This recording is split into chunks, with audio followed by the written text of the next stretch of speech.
How to schedule tasks in Reddit.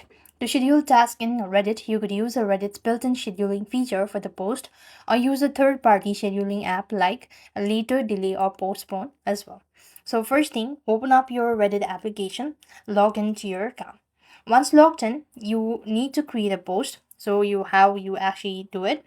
So click on the create button, add in a title, and add in a photo, picture, whatever that you wish to, and then click on the add button.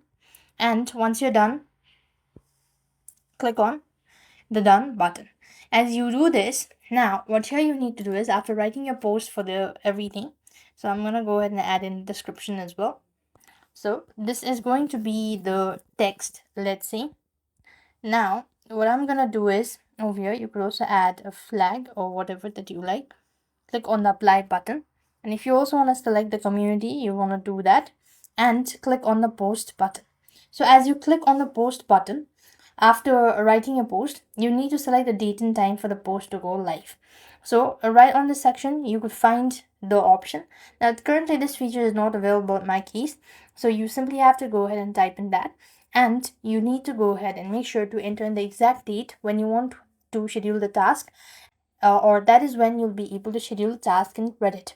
So that's how it actually works. I hope the video was helpful. Make sure to like, share, and subscribe. Thank you for watching. See you in the next video.